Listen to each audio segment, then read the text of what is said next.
Boy, I love when that music come Roundtable. on, boy.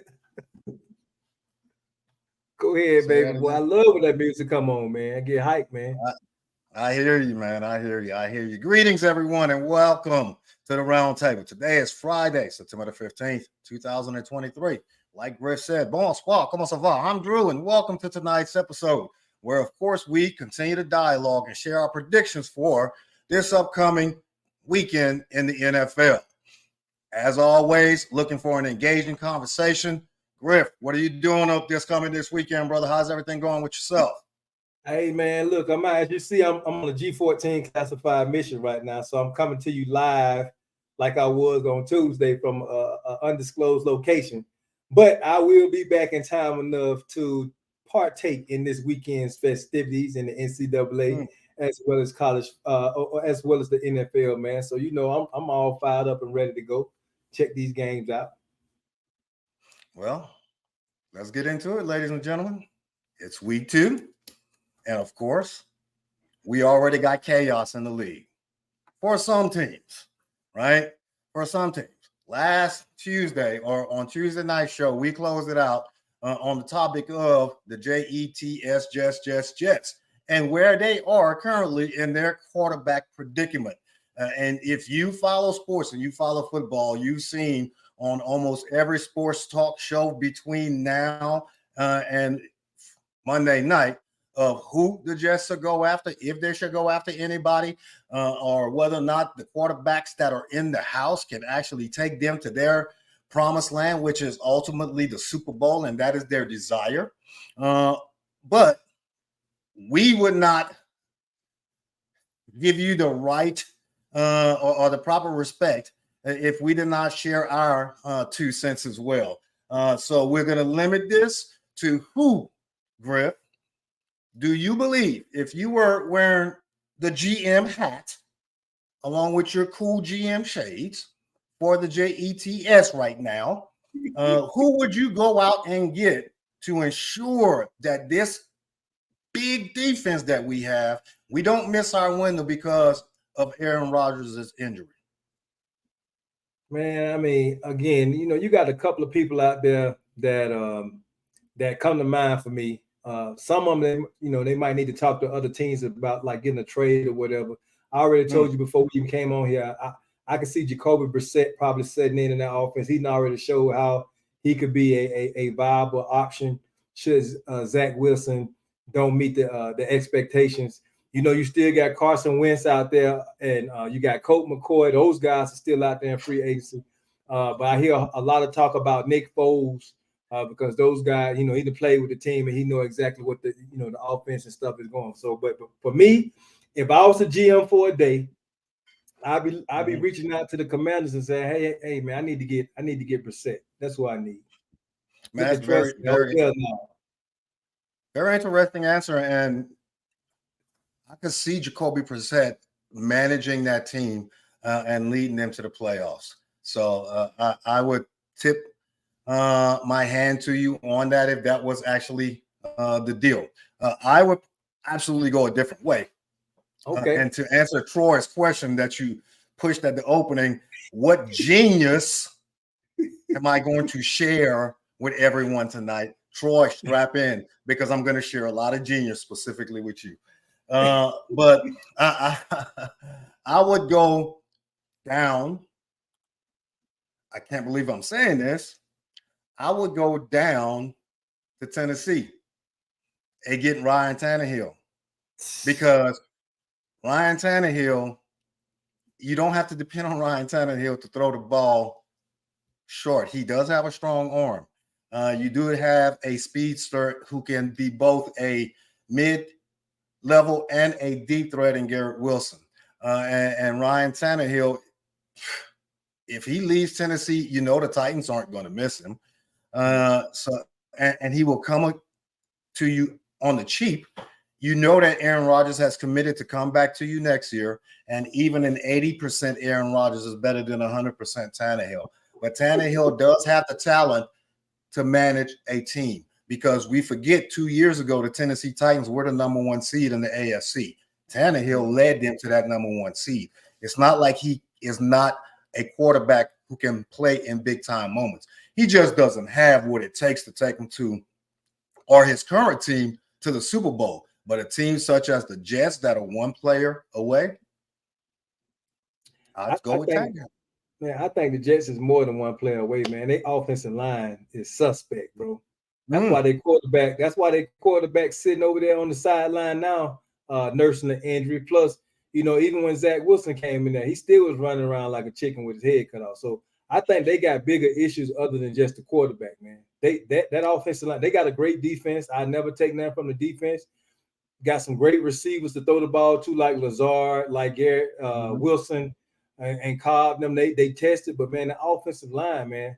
And I'm gonna be honest, I feel sorry for that boy this weekend. We're gonna unleash the Kraken this weekend, baby. Yes, you absolutely have to, because you have to make a statement. You have to legitimize your defense as being as dominant as everyone has been talking about, right? Not to get off onto this weekend's game, but everybody is expecting Zach Wilson to struggle. Everybody is expecting that offense for the Jets to be extremely limited. Everybody is expecting them to run a lot. Yeah. If this game is still close going into the 4th quarter, you have serious problems on offense. But we're not going to talk about that right now. But because the Jets and their Super Bowl hopes took a big hit Monday night. Well, how about we transition into the actual participant in last year's Super Bowl, the Philadelphia Eagles, and their last night's Thursday night game against the Minnesota Vikings. Man, this one was extremely confusing for me. I would really like to know your take on how you think the Philadelphia Eagles are looking after week 2.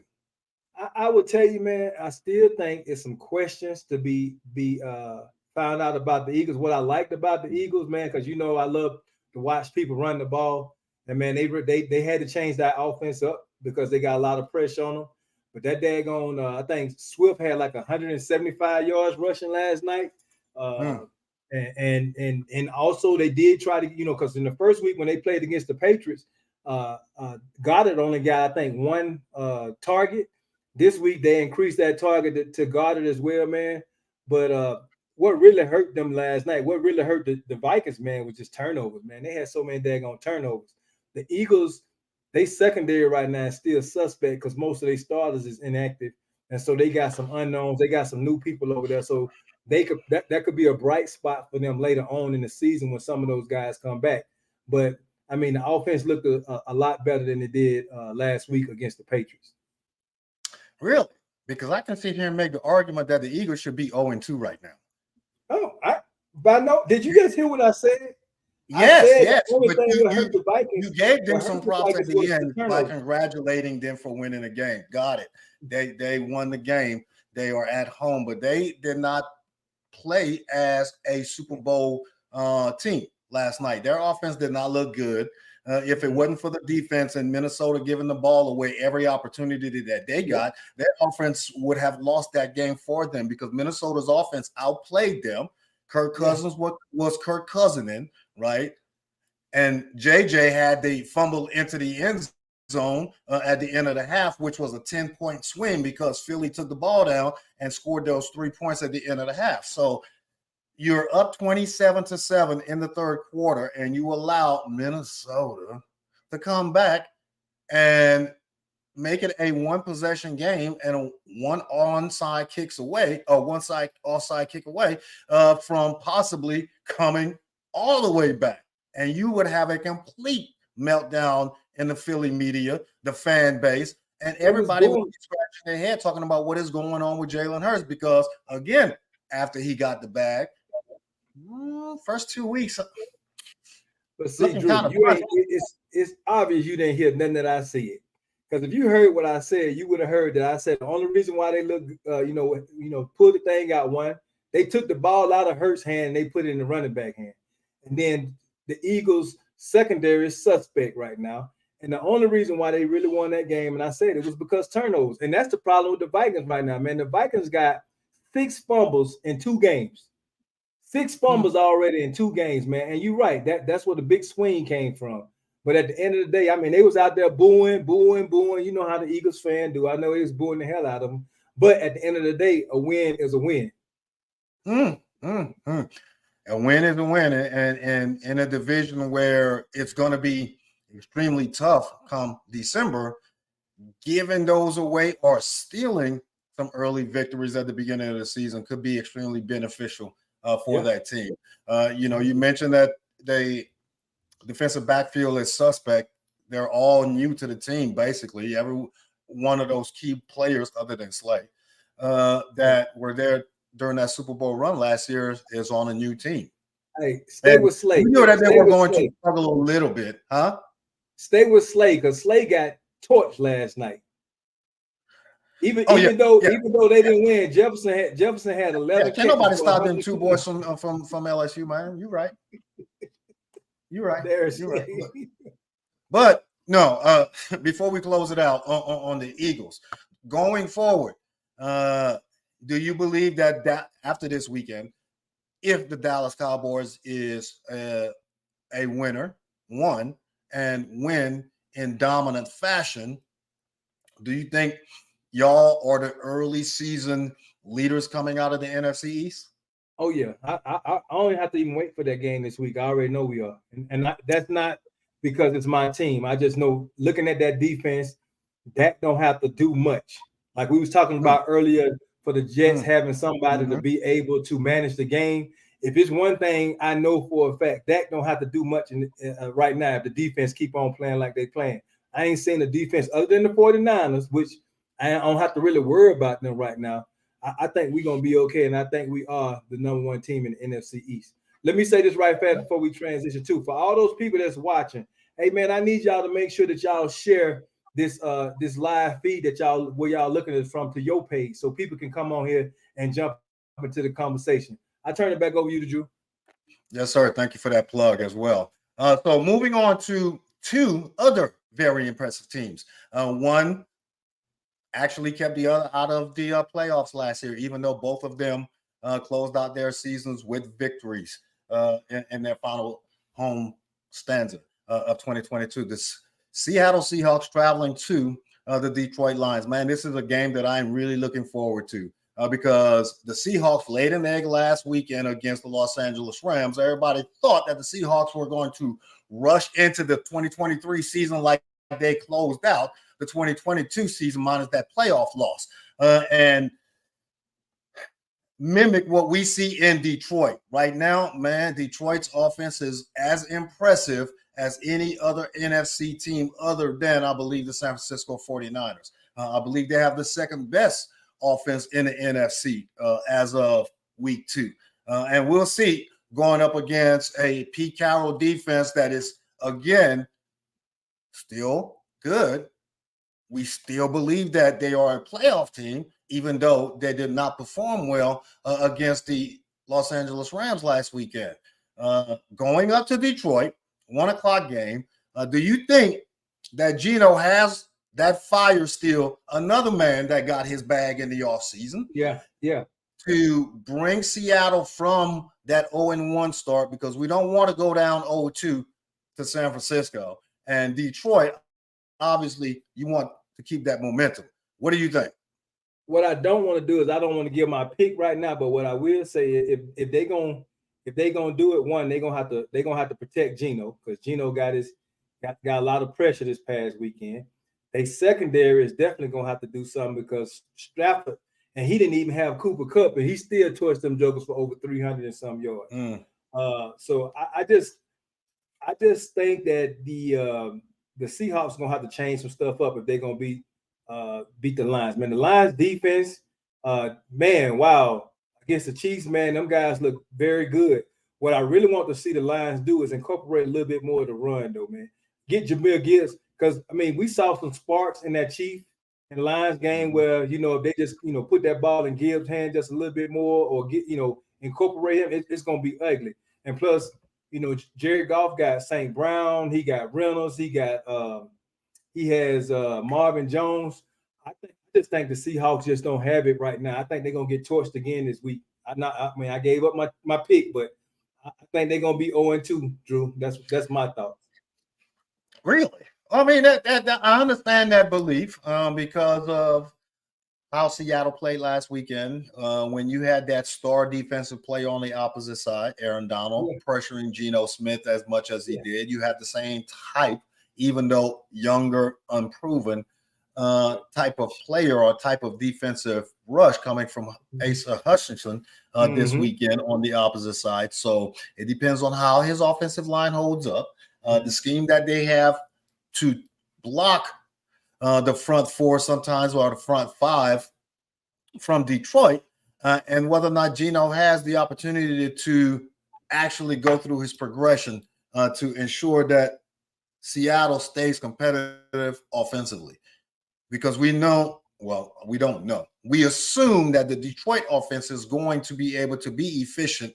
This being a home opener, a lot of hype on their team as well as far as it pertains to expectations for their season. They are my pick to win the NFC North this year.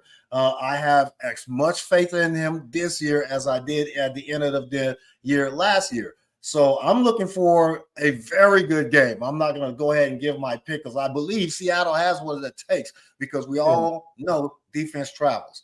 And defense has the tendency to shut down teams that are on hot streaks. So we will see. We will see. Okay, we got a whistle, man. I mean, we got the move. All righty. Moving on to another big game. Man, this is the one I'm looking forward to this weekend. Why? We got the Raiders traveling across the country to play a Buffalo Bills team that we're scratching our head. Are they good? Are they good enough to win the AFC East? They were a lot of people's pick to win the AFC East this year. Right now, they're not so much looking good after just 1 week, right? Losing to a Jets team that literally had everything taken away from them in the first 90 seconds of their 2023 season, right? All of their hopes and dreams were crushed. Everybody thought that the Jets were going to be a Super Bowl team. And that victory, that division win was right there for the taking. If I'm not mistaken, they were up 10 points at one point in this game. And they allowed Zach Wilson and the Jets defense and the Jets special teams to come back and walk away with a W, no matter how exciting it was at the end with that punt return or how many turnovers the quarterback for the Buffalo Bills had. No, that's what I want to talk about right there. Because if it would have been a quarterback that wear a star on his jersey, that would have been the topic all week by everybody. Just let's just call it like it is. The reason why the Bills lost that game is because of one person and one person only. The person that they say is supposed to be one of the top 5 quarterbacks in the league. And he's still making what I consider to be rookie mistakes. At this point, why he don't get the same the same TV time that scrutiny and criticism, right? Yeah, that's the piece right there. So at the end of the day, for me, I think when it comes to that game, I think if the Raiders want to win that game, they're gonna have to really capitalize on running the game. Keep Josh Allen them off the field. You seen what the Jets was able to do with Breece Hall and with Dalvin Cook. They was able to run the ball. If they can run that ball and control that, keep Diggs and Gabe Davis them off the field, I think they got a very good chance. I think they got a okay defense over there with Crosby. Crosby is going to give Josh Allen some problems. But if they want to get into a passing match, I just don't see it, man. I just don't see Josh Allen coming back doing this 2 weeks. If he do this 2 weeks in a row, I don't want to hear nothing else about that at all. Right. No, and I'll take it from the Raiders' perspective, right? You have Jimmy Garoppolo still getting himself acclimated to Raider Nation and how the Raiders do business. But you have one of the top 3 wide receivers in the league, and Davante Adams on the opposite side. Yeah. And we've seen that the Bills defense is not a defense that is a shutdown type of defense on the back end. We see no shutdown corners from the Bills. So Davante Adams going to feed as long as Jimmy Garoppolo has the time to get him the ball, right? And I'm going to even do the Alabama plug tonight. Feed Josh Jacobs. Just see, and here's the other thing. You just talked about and allude to Davante Adams, man. You know, he got to get more touch. Like, you know, last week it was all about Myers. So you're gonna see probably Hunter Renfrow gonna touch that ball a little bit more this week because Myers is out with a concussion.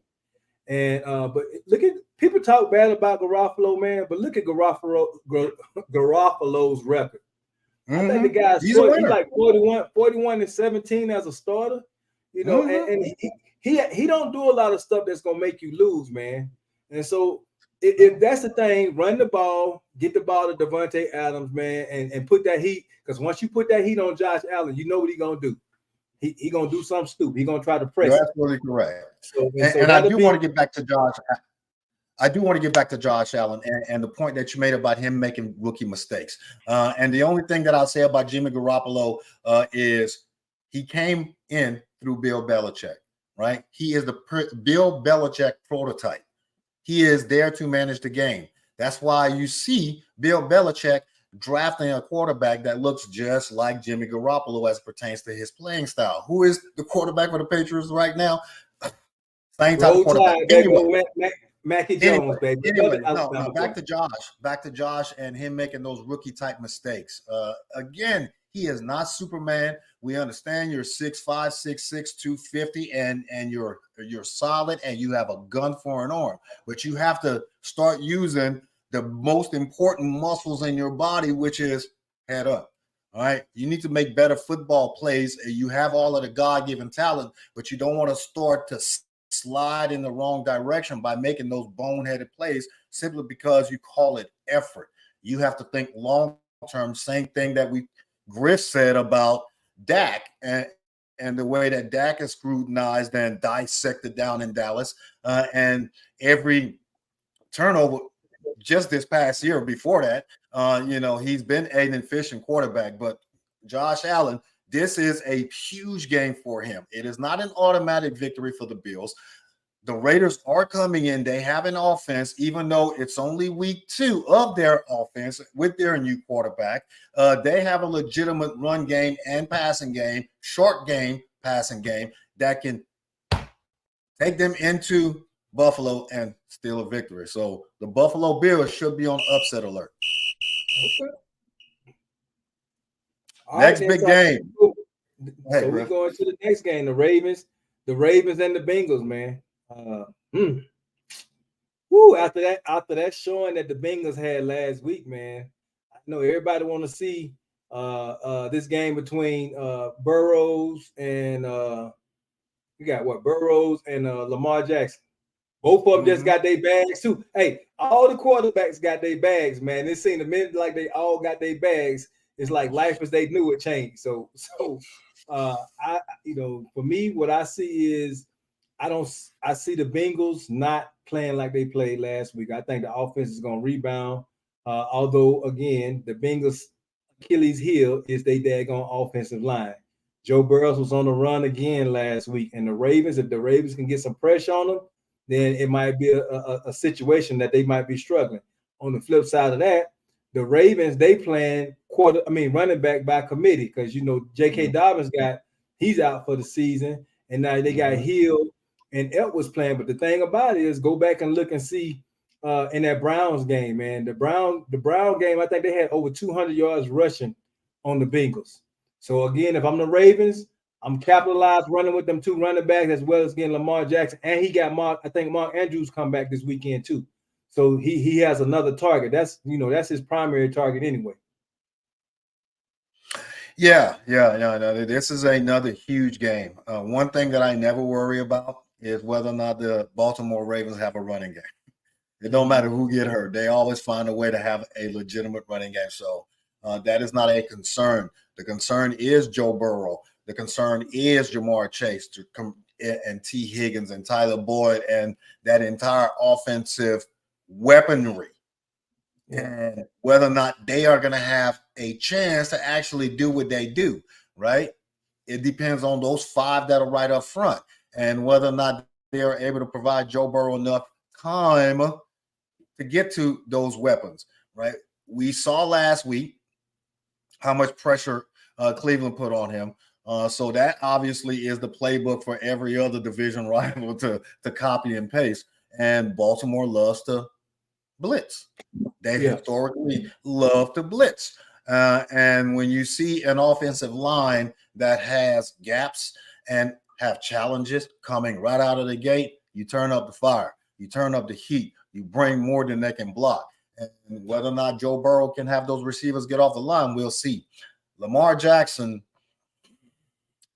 getting back Andrews, still getting acclimated to his new offensive coordinator. I think this makes for a huge early season statement game for the eventual champion in the AFC North. Week 1 and week 2. Huge AFC game because we have a Monday night game that is a huge AFC North game as well this weekend. So it being at home, Baltimore having a lot of success offensively last week against Houston as it compared to Cincinnati's ineptitude against Cleveland. I don't think that Cincinnati is going to be as proficient as we think or as we would like to think, being that this season opener, that at home, Joe Burrow, you said was going to right the ship, and last week's weather played a part, got all of that, and Cleveland's scheme is just better than Cincinnati's offensive scheme.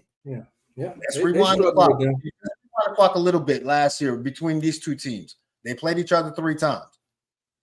Was Cincinnati dominant in all 3 of those games? Nope. So I don't know who's going to win this one. This is a toss-up game to me. I like Zay Flowers, man. I mean that kid is electrifying. But I also want to see some LBJ, man. They brought him there for a reason, but I just don't have. I'm gonna be honest, man. I just don't have faith in Lamar. I mean, I be wanting to see Lamar succeed. I just don't have faith in his throwing ability, man. That's just me. But I could be wrong. That's just me. I'm just saying. We depend more on his legs than his we don't depend on his legs. No, who says that? That is the myth. That is a myth. That's like saying I depend on Dak's arm for the Dallas Cowboys to win. That's a flat out. We do. Man, if you can see my eyes crossed behind these glasses. Hey, why you got your stunner shades and hat on anyway? You talking to a grown man. When you talking to a grown man, I ain't think you're supposed to have that stuff on. Really? Well, last time I checked, I was a grown man, which means I am able to make those decisions for myself. So I don't know what kind of rhetoric that coach, who obviously, before we even move on, I want to jump on that real quick before I move on to the Chiefs and the Jaguars, which is another huge game this weekend. For you to be a supposed leader of young men, shaping those young men in a way to where you want them to go out into society and present themselves in such a manner to where they are not only a positive contributor to society, but to be a representative of their family, to where you're always putting your best foot forward. Why are you, as a grown-ass man, and forgive me for the language, attempting to create a story to make yourself relevant because you're riding the coattails of someone who has done it all at every single level? No one knew your name prior to 2 days ago, and no one will know your name 2 days from Saturday. So I hope the Colorado Buffaloes, my new favorite team other than those Tigers, put 50, 60, 70 on them. That's just about that. Man, that was strictly to get some daggone, to get some hits and get some likes, man. Make himself relevant for 4 days. Anyways, but moving on to another huge game that I'm so excited to see. It is whether or not the Super Bowl champion Kansas City Chiefs have, even though, and we'll talk about who's playing this weekend, what it takes to travel to an up and coming Jacksonville Jaguars team who many people say are not coming. They are here. What do you think? Man, let me tell you something, man. I like Jacksonville. Again, you know, they went and got one of my Alabama boys, and he been performing the minute he didn't came off his suspension. That Ridley. I like ETN, man, in the running game. And Trevor Lawrence he on track, man, to be, you know, he keep on going the pace that he's going. He's one of those guys that as long as he behind the center, man, you still got a chance with that kid. And the defense, you know, it's not too shabby either, man. So I'm looking forward to it. No, you're absolutely right. This is a statement game as well for the Jacksonville Jaguars. Not so much for the Kansas City Chiefs, because even if Kansas City Chiefs lose and go 0-2, people still have faith that they will right the ship and will go on a 10-game win streak somewhere between now and the middle of December. So this is a huge statement game for the Jacksonville Jaguars to let the NFL know that they have arrived. But I'm going to take the opposite approach. You've mentioned all of the offensive weapons that the Jacksonville Jaguars have, and Doug Peterson's offensive mindset will maximize Calvin Ridley's capabilities, Trevor Lawrence's strong arm, with Travis Etienne's, you know, cut and slash abilities. But on the opposite side, we got Travis Kelce coming back, man. We got Travis Kelce making his season debut. And all of the Kadarius Toney issues that happened on opening night against the Detroit Lions, I guarantee you Travis Kelce is not going to be dropping those balls. I guarantee you Travis Kelce is not going to be dropping those balls. You also have the huge anticipated return of the defensive player of the year runner-up, making his season debut. Right. And, you know, he's going to want to make a point from making all of that hoopla during the offseason, during his holdout, and maybe not getting the best deal that he would like. So Chris Jones is on a mission, right? And he wants to get that Defensive Player of the Year award. We went over all of the incentives in his contract Tuesday night. So he got some chasing to do. So look for the defense for the Kansas City Chiefs to apply a lot of pressure on the young Trevor Lawrence and cut a lot of the time that he would like to have to find those targets. So we shall see whether or not the Chiefs travel and right the ship immediately and get back to 1-1 or get to 1-1 or come out of Jacksonville suffering a tough defeat and looking up at the rest of the division, maybe the Raiders at 2-0 after this weekend. You never know. I just we don't know what Kelce is coming back though. He's back, but we don't know what Kelce is coming back. And it's true. I'm gonna tell you, bro, as a brother that has suffered a lot of knee injuries, even though they say he had a knee bruise or whatever, we still don't know what Kelce is coming back. Huh.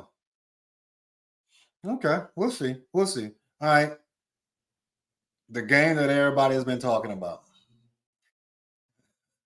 What's going on? The game that everybody hasn't been anticipating. The biggest there you go. early season statement game, huh?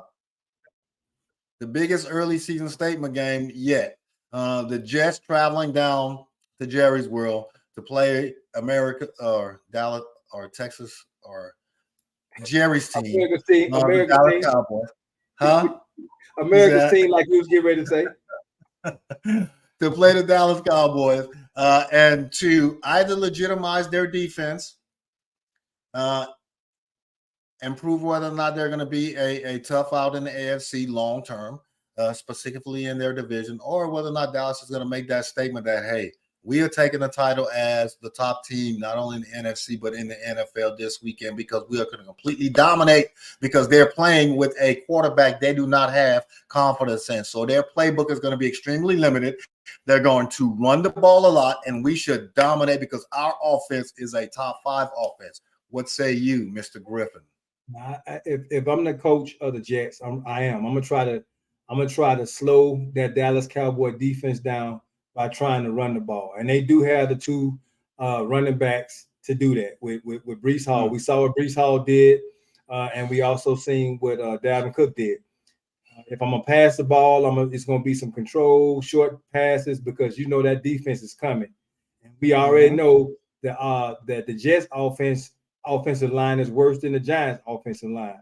So I know that, yes, it is. It ain't no getting around it. Matter of fact, they own coach Really? chopped them up. They own coach chopped them up, man, on national TV. That made news because they own coach told them, look, he said we can have all the key players that we got, but if the offensive line don't step their game up, guess what? And it started in the preseason, seen it now. Again, Zach got a week to prepare. He didn't have a week to prepare the other day when Aaron Rodgers got hurt. He was sitting over there like, I ain't going into that game. He, eating his snacks. So I expect him to come out there a little bit more prepared.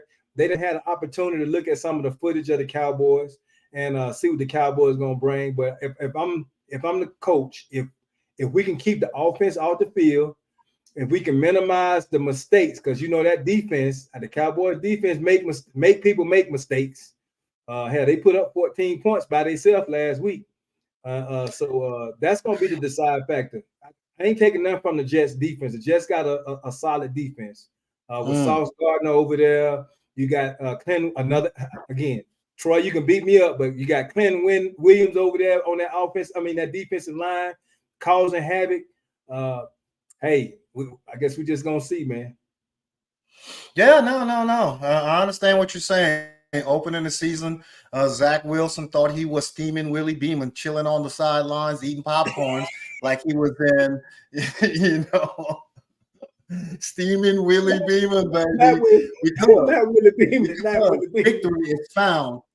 Victory is found in every inch of every step of every yard. You got to go out there and get it, Zach Wilson. Believe in yourself, just like your mentor, Aaron Rodgers, believes in you.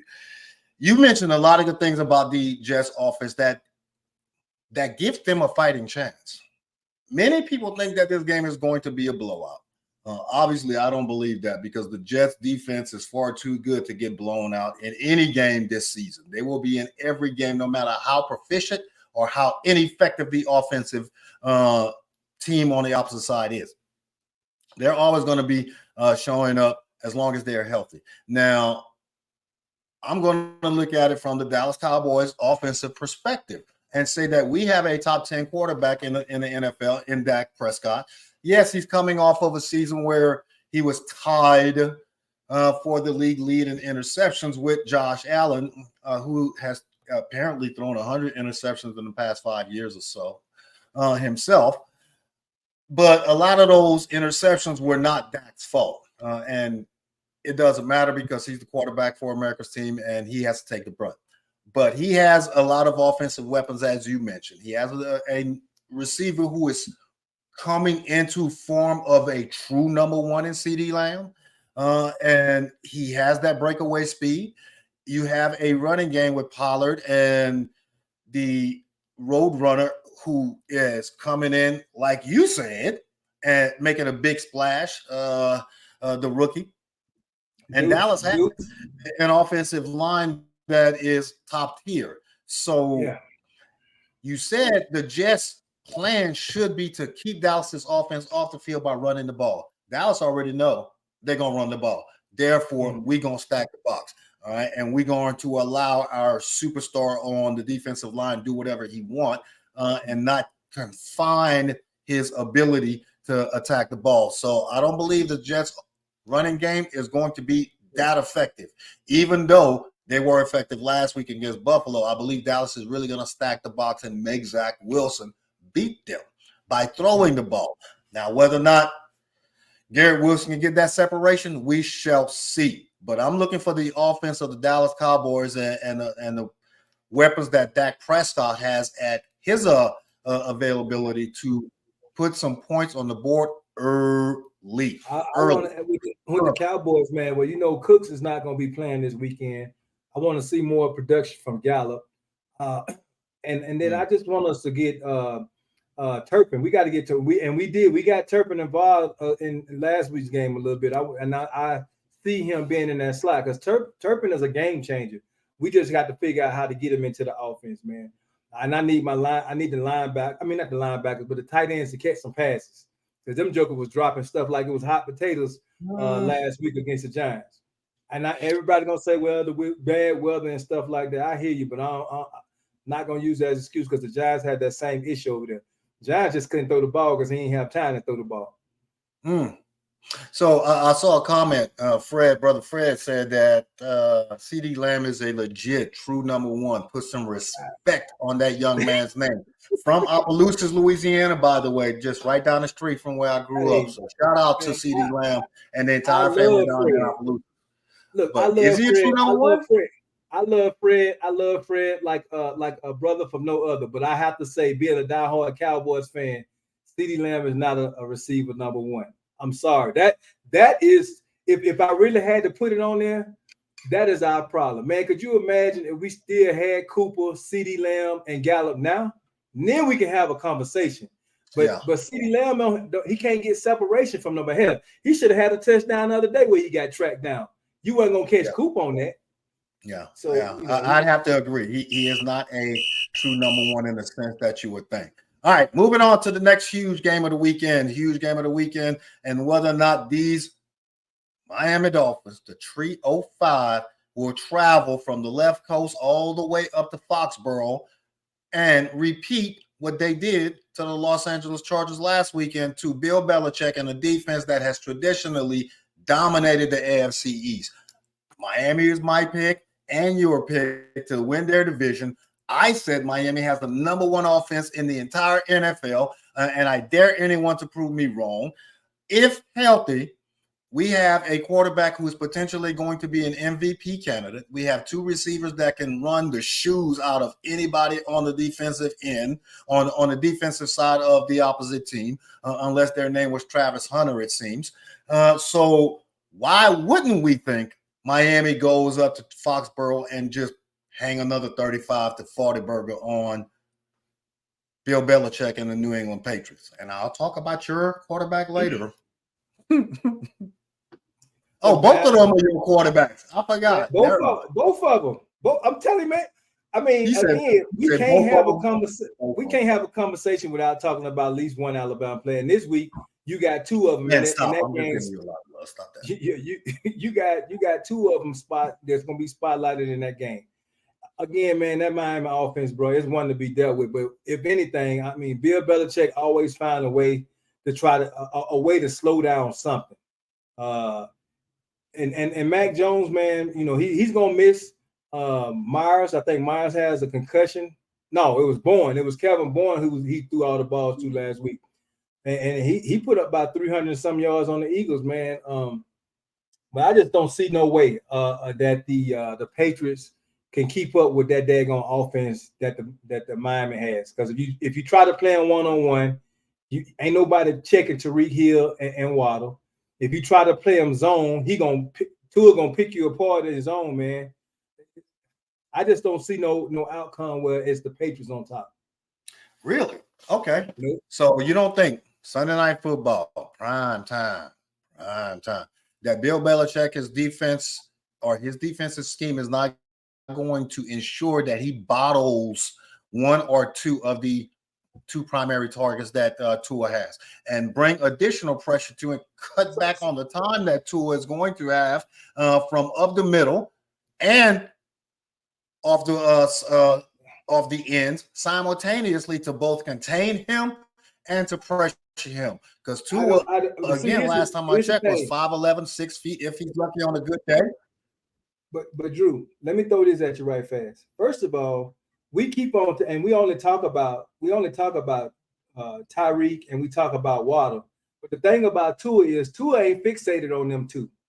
Tua, if you go back and look at the game last week, Tua also threw to 4 other receivers, and 4 other receivers had over 40 yards. Tua is gonna play where they at. And as much as I love Bill Belichick, I ain't gonna lie, I'm a Patriots fan because of what the man did. People can say what they want about him, but still. You ain't gonna be able to do all the things that you just said. Something got to give. I'm sorry. You know, if you want to put the heat, and they got Judon over there and all that, you want to put the heat on them and stuff, but you ain't gonna be able to do all that. Tua is not one of those quarterbacks that only looking for his star receiver. Now, granted, if his star receiver open, he going, but Tua is a guy that's gonna do what the defense give him. That's just my take. Okay, I understand that. So let me come back with you with the let me come back with you with my offensive scheme, right? If I'm Bill Belichick and I'm, taking the approach that Bill Belichick again has, Mac Jones at the position where he wants him in year two of him completely leading this team. Mac Jones knows the system now. Mac Jones completely understands the system. Yes, we lost to the Philadelphia Eagles last week, but we were expected to lose to the Philadelphia Eagles last week, and we damn sure should have won that game. I'm sorry, I said it again. We should have won that game. We feel good from the New England's perspective that we have what it takes to not only keep this division rival from going 2-0 and taking command of our division, but making sure that we are right there at the end as well. And don't be surprised if, yes, Miami puts up 30, but New England also puts up 30 because Miami's defense is not solid. They gave up 35 to the Chargers last weekend, so they have some things to prove. And last time I checked, Philly's defense was a little bit better than the Chargers' defense. Yeah, Miami's defense. I think for Bill Belichick, one again, you got to keep Tua off the field, and where he can capitalize that is in the running game, which they don't do that much running. But again, Miami gave up 234 yards rushing to the Chargers last week. So if you want to slow down Miami that way, then you need to not so much rely on Mac Jones to win the game for you, but allow the defense to make plays and control the ball control by running that ball.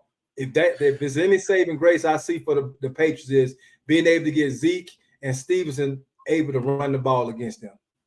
So that's being the expert before we move on to the Monday night games, being an expert on Zeke, what do you think of his debut as a Patriot? Again, I mean, I ain't mad Zeke when he got him some money or whatever. That fumble kind of hurt him, but Zeke still had, I think, almost 70 yards rushing. In a Bill Belichick offense, that's a lot of yards for a running back in a Bill Belichick offense, because running backs don't get that many touches. They normally inside the short and throwing the short passes. Go ahead, we on Monday Night Football, man. Yeah. Okay. Well, I'm looking forward to being up late on Sunday night because the game is still exciting at the end. So moving on to Monday Night Football, where we have a doubleheader, 2 for 2, 2 for the price of 1. We have 2 games on Monday Night Football, both of them division games with key division rivals. In the early game on ESPN, starting off at 7:15, we have my New Orleans Saints going up against the Carolina Panthers and their new quarterback, Bryce Young from Alabama. And whether or not that rookie can really grab a hold of his offense as well as his team. But guess who's coming to town? A defense that has a history of really, really, really instilling fear and pressure and confusion on young quarterbacks and old quarterbacks for that matter. So I'm looking forward to this early game, Griff. What you think? I think, the Panthers have still got a lot to do. I don't think they're there yet. I'm pulling for Bryce Young, but I don't think they're there yet. I think the Saints is going to put that pressure on them because, again, we're talking about another offense that the offensive line is struggling to protect the quarterback. I don't see no other way but the Saints winning. The only way I see the Saints losing this game is Carr get the game away. I'm gonna just keep it real with you. Yeah, I'm gonna have to agree with you on that one. I'm gonna have to agree with you on that one, brother. The Panthers are young, and they still are trying to get their heads around what they have available to them as an offense and defense, for that matter. Even though their defense did play very well last weekend, the Saints defense is going to shut down Bryce Young and whatever scheme that they come up with. Carr better show out with all of those receivers and weapons that he had. I'm looking for the offense, like you said, the running game, to get some type of flow. It was non-existent last week. Even though you made that comment before the game, you were actually right. The running game was non-existent against the Tennessee Titans last week. So I'm looking for the Saints to not only establish the running game, Carr getting better acclimated, getting timing routes down with their receivers, and the Saints coming out with a W from Carolina. The late game, the big game, in my opinion, because last weekend's results created a lot of questions. What happened to the Steelers? Are the Browns really that good? Which one is it? And we will see primetime Monday night with Mike Tomlin at home again, defending against another team with championship hopes this week. What do you think, Griff? Man, I see the Steelers. Unfortunately, I see the Steelers catching some heat again this week. That daggone Browns defense, it looked pretty good to me, bro. And Myles Garrett over there is already, one of the preseason predicted to be defensive player of the year, and he proved it in that game last week against the Bengals. Kenny Pickett, as much as I was, thinking that him and Pickens and all them was going to be able to get there and make it do what it do, I don't know, man. And here's the thing. Chubbs the Steelers just gave up 152 yards to Christian McCaffrey. How many yards you think they're going to give up to Chubbs, man? I don't see them stopping Chubbs, man. I don't see them stopping Chubbs, man. And then not only you got to worry about Chubbs, but you still got to worry about Watson running. Watson ain't no sleep on it, and he can throw the ball too. And he got some receivers, and he got his tight end over there. So for me, man, yeah, the Steelers gonna have to do a complete a 180 here, baby. Because if they do a 360, it's gonna be ugly. I mean, they went right back to the same spot again. They need to do a 180.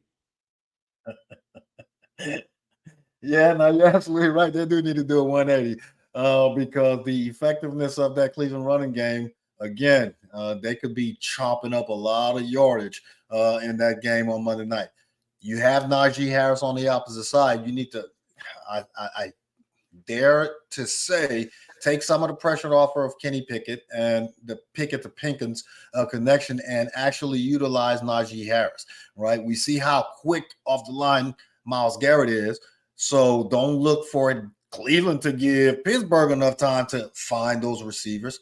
Again, Najee Harris's importance. And whether or not Mike Tomlin's offense can keep Cleveland's offense off the field. Because I truly believe Deshaun is going to be Deshaun this year. And he is going to have a monster year. So looking forward to that game as well. All right. I'm looking forward to it. I just Moving hope on. Steelers better not call it no L's. Where all of the No, I was saying the Steelers better not call it no L's. All right. I hear you, man. I hear you. We got about 7 minutes left, so let's roll right into, after all of that talking and dissecting each one of these games, take a couple of minutes, go over each one again, and then make your picks and why you think each team is going to win that particular game. Well, Drew, I ain't going to spend a whole bunch of time. I'm going to concede my time to you, but I'm just going to go ahead and give you my picks because I basically told you why. For most of them, for the Lions, I think the Lions gonna win. Is gonna be because of the defense and the running game. I picked the Bills to beat the Raiders, even though I talked about it and I know that hurt Troy's feelings. I still think the Bills at home is gonna beat the Raiders. I see the Chiefs beating the Jags. They're gonna go into Jacksonville and they're gonna win that game. They got them back. The Bengals, I think the Bengals gonna beat the Ravens. The Cowboys, I just don't see no way they're just gonna win. I don't care what they do, what scheme they have, and I don't care what they defense got to do with it. The Dolphins will beat the Patriots. The Saints will go to Carolina and beat the Panthers. And I see the Browns beating the Steelers.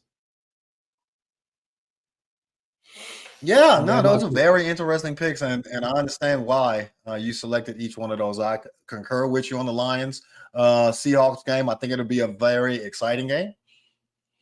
But I think the Lions at home, with all of the hype this year, they're going to pull away in the fourth quarter. The Raiders at Bills, man, I almost talked myself into the Raiders going into Buffalo and stealing one. I almost talked myself into it. I came this close. It's going to be a closer game than most people think.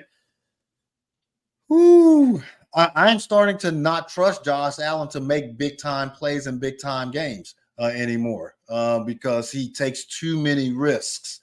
I think this is going to be the last time that I'm willing to say that with my eyes closed, I believe that Josh Allen is going to lead his team to the promised land, at least this weekend, and the Bills win against the Raiders in their home opener this season. The Chiefs and the Jaguars, you said they go down there to Jacksonville. I do recall them playing in the playoffs last year.